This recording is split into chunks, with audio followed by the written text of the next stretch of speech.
Look, in longer term, S&P 500 compounds at around 9 to 10%. That has been the 65 year of history. If you take some specific points, it might be lower, but in general, that has been the case. What we are targeting is to deliver around 3 to 5% of alpha net of fees and taxes. 3 to 5% of alpha on top of that. So if you are investing for 10, 15 years, I think that is very doable. 15% kind of dollar term return. Yeah, 13 to 14, yeah. And then you consider rupee depreciation, then it becomes about 18-19%. Hello everyone, my name is Vikas Agrawal and I am the founder of AIF and PMS Experts India. Well, I laid down the foundation of this organization. I thought that we need to solve much bigger problem, and the problem that I thought which exists in the industry after spending 2 decades is that we have realized that there are good quality deserving portfolio managers, but they don't have access to like-minded investors, and there are like-minded investors but they don't have access to good quality portfolio managers or some of their good quality schemes which at times are being overlooked by the investor community as a whole. So we thought of building a platform which is called AIF and PMS Experts India. As the name clearly indicates, AIF is your alternate investment fund where minimum threshold is 1 crore, and PMS, which is portfolio management services, where minimum threshold is 50 lakhs. We thought, why not we'll kind of bring an expertise on the table for our investor community so that they can take the right decision, because unfortunately in India, AIF and PMS industry is highly scattered. While the regulator, which is also known as father of the industry, is working on bringing everybody on the same page by creating an association like AIFPMS, and there is a need for another association for AIFs also. So while this will take its own time, we have started sort of reaching out to all our investors with help of this show called Ask the Expert Show. So first of all, welcome to the brand new show of Ask the Expert. Now, what is the idea behind Ask the Expert Show? Idea is to organize these knowledge-based sessions and reach out to as many investors as we can and share insights about what's happening in and around the economy and what is happening globally. And therefore, we invite industry experts and try and read their mind. So with me, I have someone very special, Arindam. Arindam comes with more than 1.5 decades of experience on the table, out of which he spent more than 10 years in the US before joining Marcellus.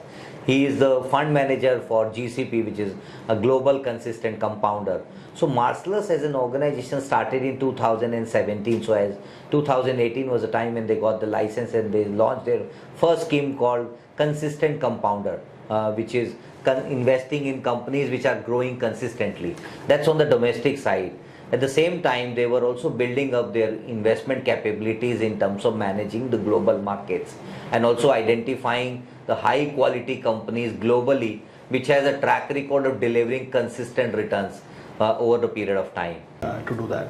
So yeah, from that standpoint, I think it is very good for even the rich. Sure. So somebody who wants to send their children outside of India and make them study, it's good that they set up account at Marcellus, start investing money, start accumulating these good global companies in their portfolio from a long-term perspective, and as in when they need money, they can probably get into a partial redemption. Absolutely.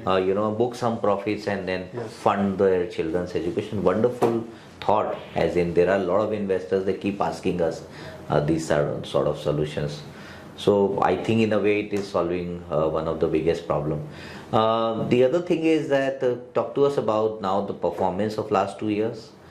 Some of the examples that if you wish to share, and that's with the disclaimer that this is only for the education purpose and one should not use this as in direct advice to invest on those companies.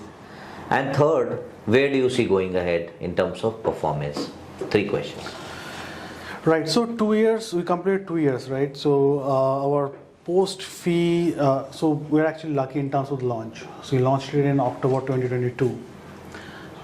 Since then till end of October, I think the market gave you a CAGR of around 22% dollar, S&P 500, which is the benchmark that we use. Our fund was, I think, around 27 and 28%, 27 or 28, somewhere between that, post fees, so taking out the fees. And in terms of the biggest winners or losers, I mean, in the I think one of the best performers, there are quite a few stocks actually did pretty well for us. There has been one company that we spoke about in one of our webinars. It's called Copart. So what do they do? They are actually they are the largest online salvage car auction platform. So what means is that suppose you meet with an accident with your car.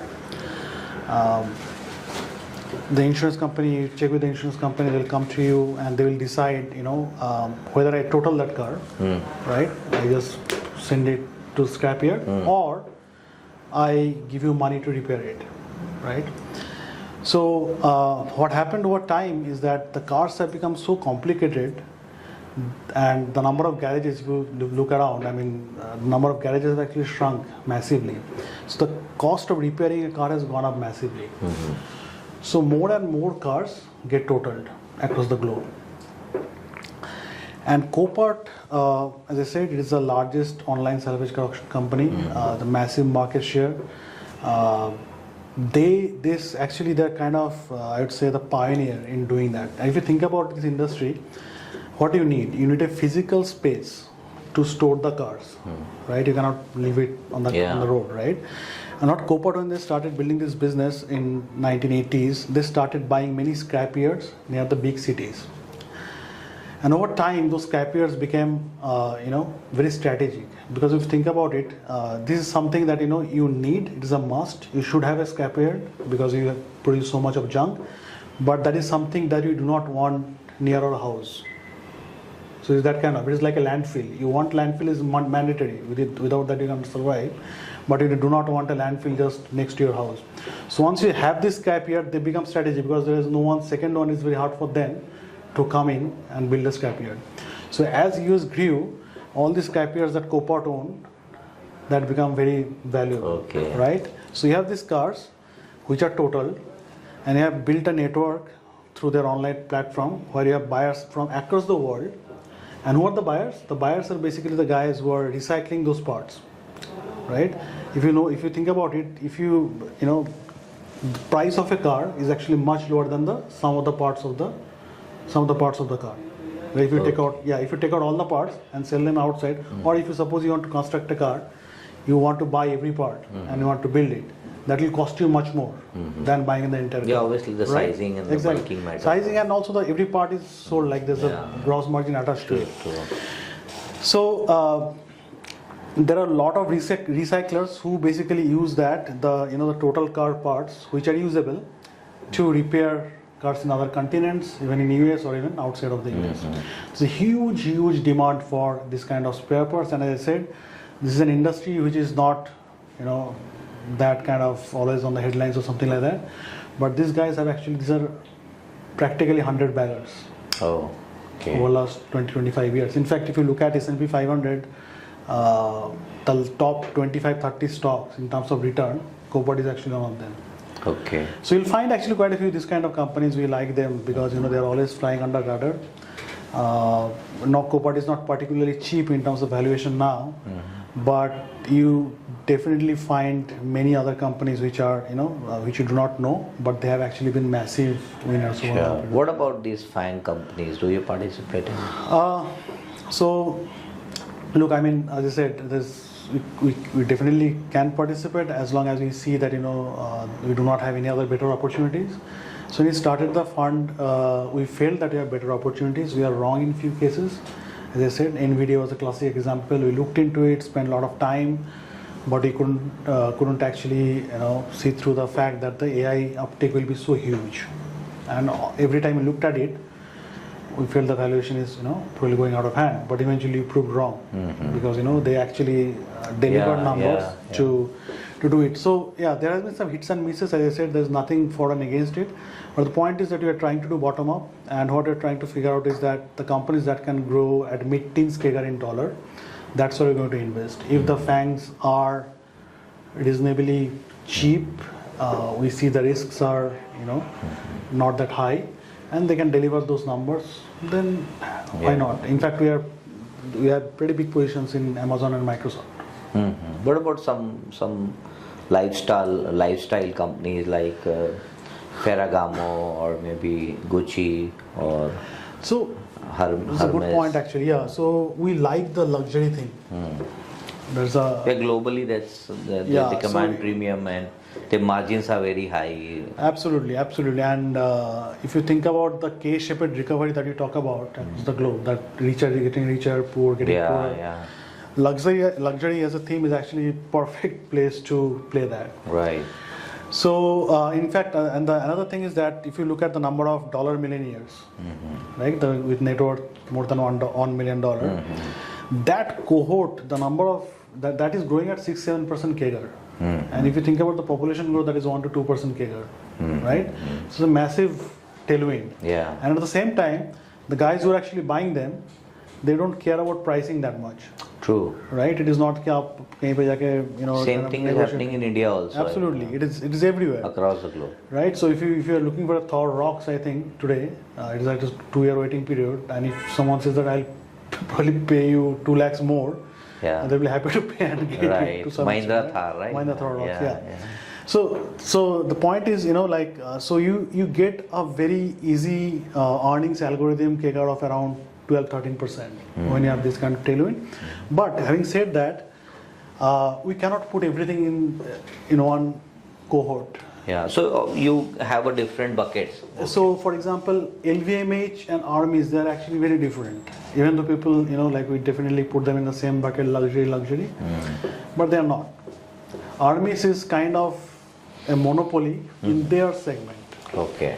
LV plays their game through, many other spectrum. So we have aspirational, you have aspirational premium, Yeah. you have premium luxury, and then you have luxury, and you have super luxury. They play all the spectrum. As a result, what happens is that when there is a consumer slowdown, LV. Okay. What happens is that when there is a consumer slowdown, you typically see much higher cyclicality in LV. Whereas for armies, 50% or close to 50% of their business is coming from these super expensive luxury leather bags, which is in the super premium, Yeah. right? Yeah, they are That part, nothing happens to that actually, practically, because they continue to have. they continue to have. They have this 6, 9 months, 12 months of waiting period, and the guys you think about, is a kind of centimillionaire or a billionaire, and their family is buying something. It really doesn't matter if. True. They don't look at the Yeah, price as what one of the parameters. Yeah, exactly. So in that sense, yeah, we are in armies. It is one of our biggest. Used to be one of our biggest position. We cut the position, I think, 1 year back, but definitely a theme that we like a lot. Okay. So last question before we conclude. What kind of returns as an investor one can expect? Suppose I have 100 rupees and I have invested say 80 rupees in Indian equity markets for next 5 to 10 years, and my horizon is same for GCP also. So what should be the realistic expectation in terms of dollar term? Look, in longer term, S&P 500 compounds at around 9 to 10%. That has been the 65 year of history. If you take some specific points, it might be lower, but in general, that has been the case. What we are targeting is to deliver around 3 to 5% of alpha net of fees and taxes.